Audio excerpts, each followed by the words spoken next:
Well, good afternoon, everyone, and welcome to Beyond the Frame Live. Well, Orly, you and I have been looking forward to today's show for quite some time. Can you tell our viewers who we've got in the house with us today? So today we have a very special guest joining the show. He's a member of the Professional Bowling Association. He has 9 PBA Tour titles to date, including 1 major championship and 2 wins in the PBA playoffs. He's won numerous awards, including 2022 PBA League MVP and an ESPY ESPY Award for the Best Bowler in 2022. He's also competed internationally as a member of Team USA. Some know him as Afrofish, the pro with the fro, and my personal favorite, the Bob Ross of bowling. We welcome Kyle Troup to the show. Woohoo! Hello, everyone. Wow, we are so excited to have you here. Blessed to be on the show. Thank you for having me. Absolutely. Well, Carrie, it's back at you, Orly. I know. I was excited. I actually met you and we were at Bowl Expo and I was like, I got to meet Kyle. I see him walking around. Let me go up and get a selfie. I mean, I don't want to brag and say it's Orly from Beyond the Frame because I didn't want to get you, kind of get you nervous, but I just pretend like I was a fan. But no, we have some good questions for you, Kyle. We had a lot of people excited to see the show. I shared with a couple friends too that we're having you on, and some not even being bowlers or anything. Just they see the fro, they see the wild clothes, and I just think that's cool that you're getting people to watch bowling that have never watched bowling, maybe have never gone bowling.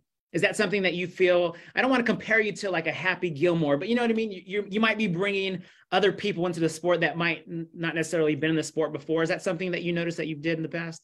Oh, most definitely. Obviously there's not too many white guys with a big afro walking around too often.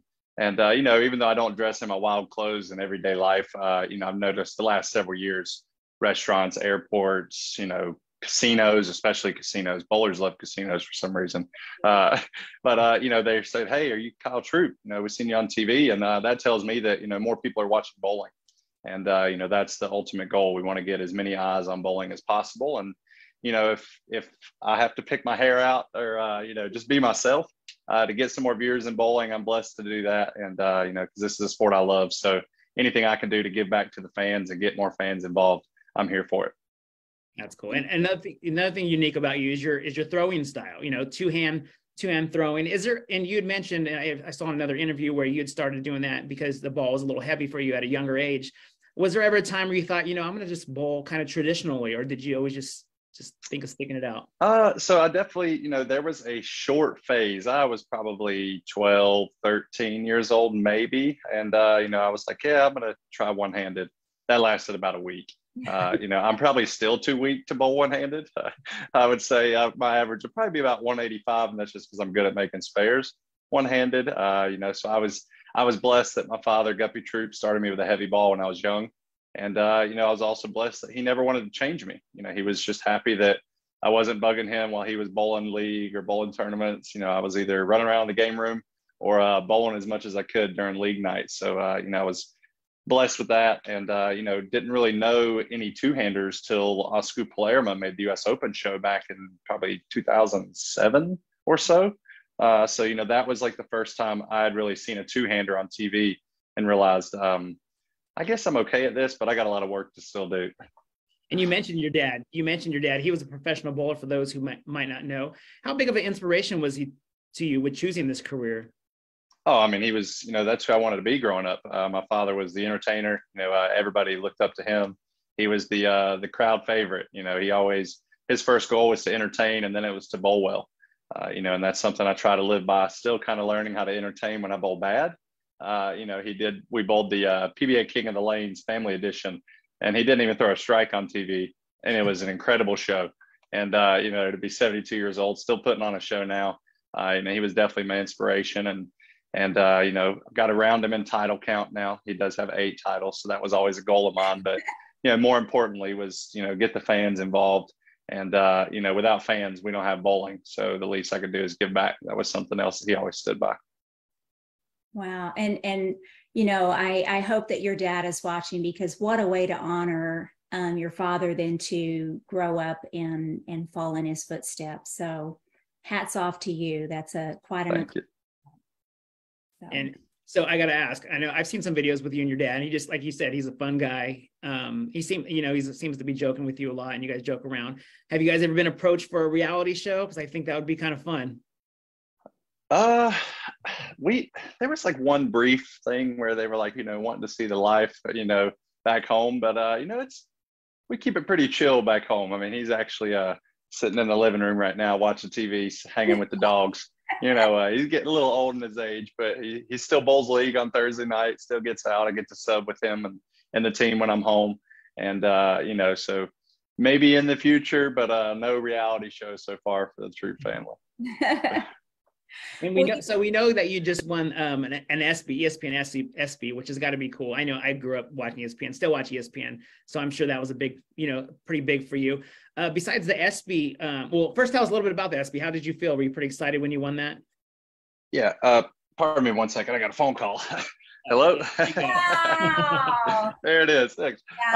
This was such an honor. Growing up, the ESPYs. I mean, that's the elite athletes of all sports. And, even though I feel like I should have won the ESPY last year instead of this year, I'm going to take it and just call it even with the ESPYs and ESPN. But, that was such an honor to be voted on by the fans, too. That's the other thing is, it's a fan vote. And that just shows that, the amount of people that have support for me. It shows me, I guess I'm doing my job, trying to entertain and provide good bowling for them. But it's another etch in my accomplishment. It's sitting right here on the trophy table, AKA dining room table, working on a trophy cabinet. But, it's such an honor, but, it's kind of in the past now. We've got a couple months till the PBA tour schedule was just released today. So, we've got a lot of work to take down that GOAT, Jason Belmonte, who's probably going to win another Player of the Year this year. And is there a tournament that stands out to you that you've won that was kind of, a really important one? Or is there something that you're still, what's the ultimate goal for you? Is there a certain something you want to win or a certain? Well, I mean, obviously winning my first major, the PBA Players Championship was a huge goal of mine, and to win Player of the Year. 2020, I felt like I was close. I did win 3 titles during the COVID year, but, came up a little short. So to start off 2021, winning, the large prize amount for the Players Championship as well, that was pretty nice. But that event took a couple months just with the qualifying in Virginia, and then we bowled the shows down in Jupiter, Florida. It was, a tournament that I had on my radar for a long time. And now probably to make match play at the US Open. I mean, I finally got my first check this year after 6 years of just trying to make the cashier's cut at the US Open. So that's definitely a goal of mine, to make match play and then, see what we can do from there. Hopefully get on the show. And my next goal would be to get title number 10 and be Hall of Fame eligible. That's awesome. That's amazing. Well, Kyle, you are a role model to so many. You've been great for this industry, for this sport, and you've brought people into this sport that might not have ever been interested because of you and your uniqueness. Not only are you a role model because of your being an outstanding athlete, but you really are a role model to those people that are your uniqueness. You have embraced being unique, and you have shown that it's okay to be different or to be unique. And there are a lot of people that veer away from that. They don't want to let their uniqueness or being different, they don't want to show that because society in many cases can be cruel. And so I'd like to say first and foremost, thank you for showing us that it's okay to be unique, but you have absolutely, that's your brand. And I was just wondering, do you have a message for those people that are hesitant to be unique and to be one of a kind? There's a few things that come to mind with that.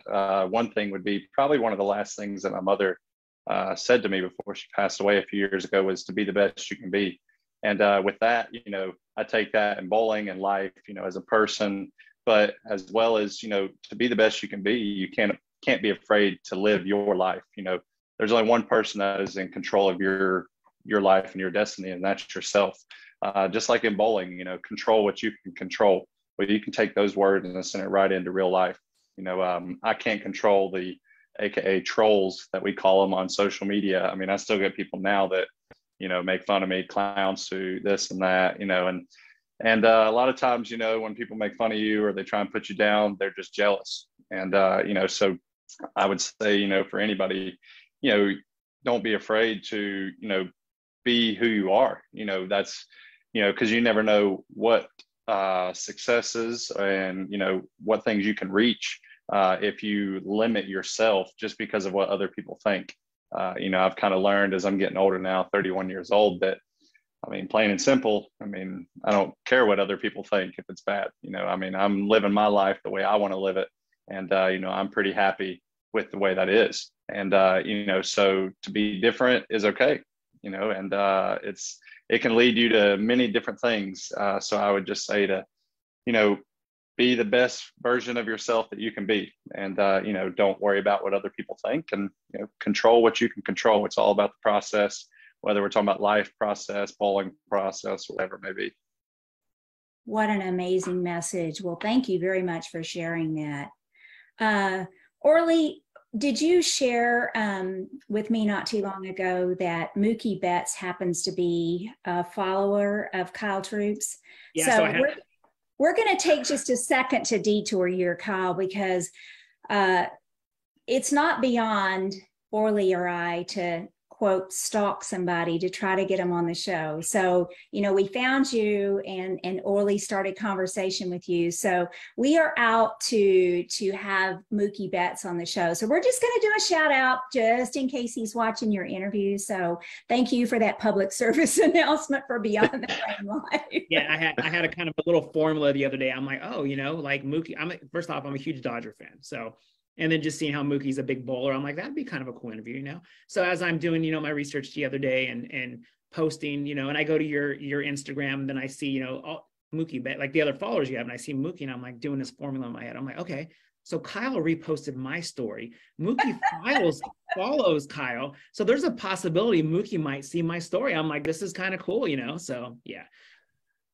I mean, you know, speaking of Mookie, I mean, he, you know, I kind of know him somewhat personally. Some of my friends in the bowling, he's really close with a few other bowlers. You know, he loves to bowl. I mean, that's the greatest thing about it. And, you know, I could probably send a message out to him, you know, maybe give a shout out for Beyond the Frame. You know, I would definitely love to help with that. But, you know, it's just great to have professional athletes in other sports really involved in the bowling. And he is by far a diehard bowler. Like, I mean, I was hanging out with a friend of mine in Kentucky the other week, and Mookie just called him up. He's like, "Hey man, I'm about to drill up this night road." And I was sitting there having lunch with him, and I was like, "Yeah, tell him it's going to be a little smooth or whatnot," you know, and he was bowling a trios tournament, and then he's traveling to Tennessee, bowled the nightmare doubles in Knoxville, Tennessee the other week. The man loves to bowl. So, you know, I love to see that from him. And yeah, hopefully we can get him involved, get him on the show for a little interview. Yeah, that would be great. It's so nice to see, you know, this sport grow and to see so many others, especially someone that are, you know, as notable as, you know, someone in a different sport that also loves our sport. This is just such a great sport and industry to be in. And when you get to see other people, you know, prospering from it and enjoying it, it's amazing. So yeah, so we've been stalking Mookie because he has a story to tell as well, just like you do and all of our other guests that have been on the show. So thank you for doing that for us, Kyle. We're going to have to give you a high five next time we see you. I got you. You're going to be inducted into the Beyond the Frame Hall of Fame with that. Speaking of that, though, like, you know, someone from another sport playing another sport, what would be your second sport? Do you have a second sport or a sport that most people might not know that you like? Yeah, I mean, I love to golf. I'm pretty trash at it. I've been playing for about 3 years now, but you know, I really enjoy it and the challenge because it's so difficult. You know, and there's so many variables that can affect your game and ball flight and everything. And you know, that's probably the common denominator between bowlers is they love to golf. So, you know, I wish I could get good enough to golf and, you know, but, you know, I really enjoy it, but I mean, I can only expect so much. I don't really practice golf. I just go out and play. I normally play about once a week. It's kind of dying down now. Obviously, the weather is starting to cool off a little bit, even though it is 73 degrees here in North Carolina today. So if I wasn't leaving out of town tomorrow, I would probably be getting some golf in before going down to Australia. Oh, wow. Well, Orly, just make note of that. We need to try to get Tiger Woods to come on our show so that Tiger, that's what I was going to say. I don't know Tiger, but that'd be pretty sweet. Just saying, we'll have to try to make the connection for you.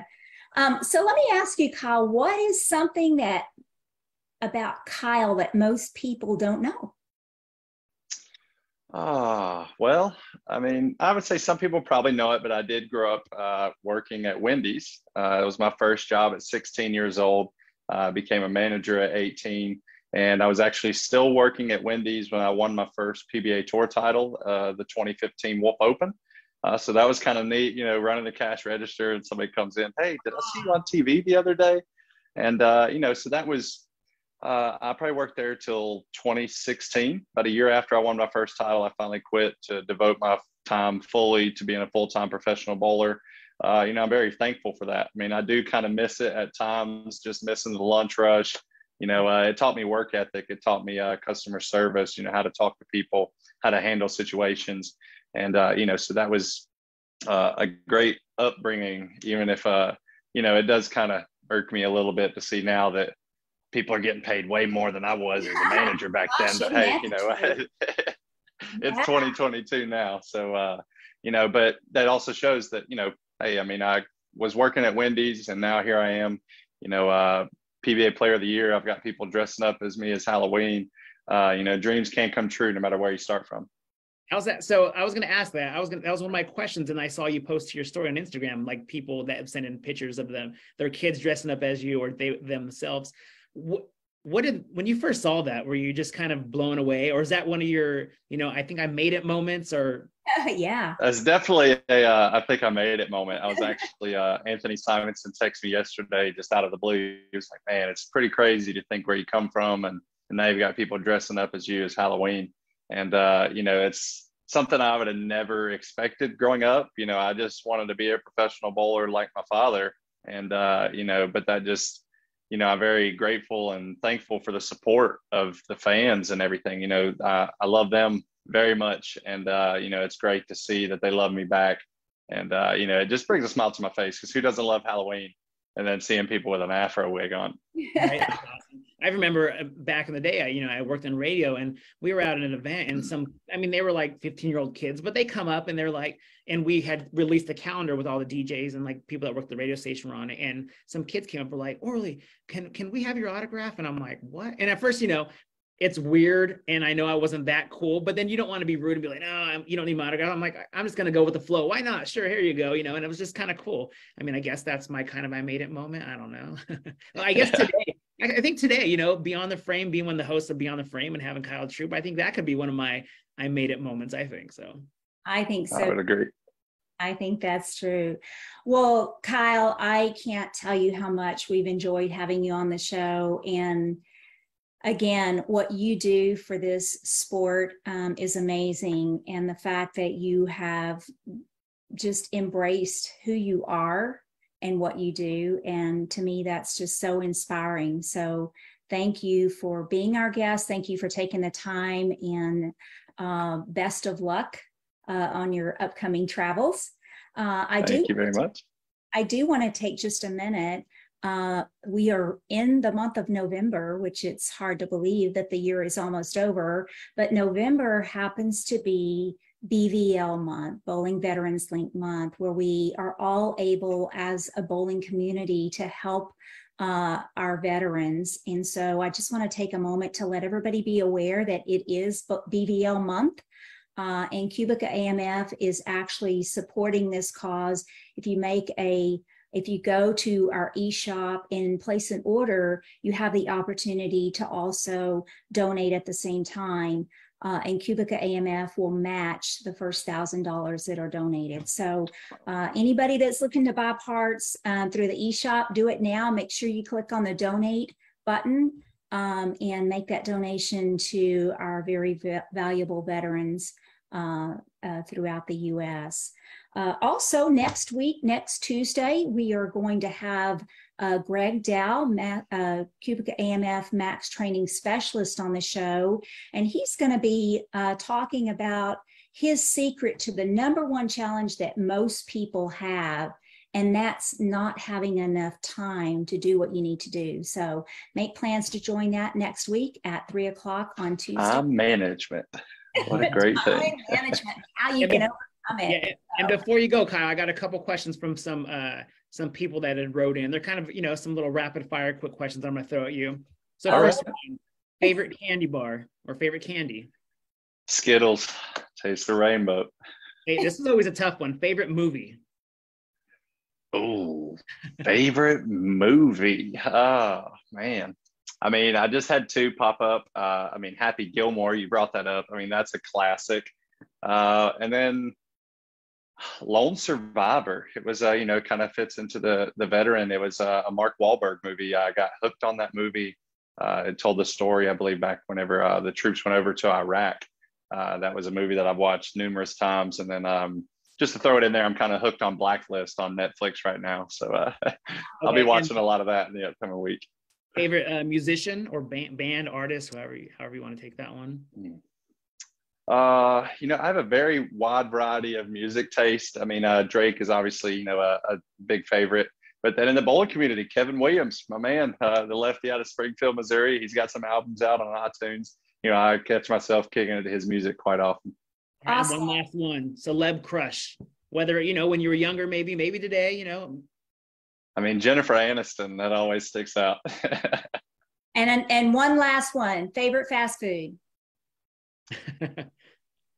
Chick-fil-A. Oh, no Wendy's. I do still eat Wendy's, but can't go wrong with Chick-fil-A. Eat more chicken. That's right. Well, Kyle, thanks again. We really, really appreciate it. It's been a pleasure to have you on the show. And as Orly said, this is one of our We Made It moments here for Beyond the Frame. So thank you very much. We appreciate it. And we look forward to seeing more successes out of Kyle Troup. Thanks so much, everybody. Thank you for having me on the show. Very good.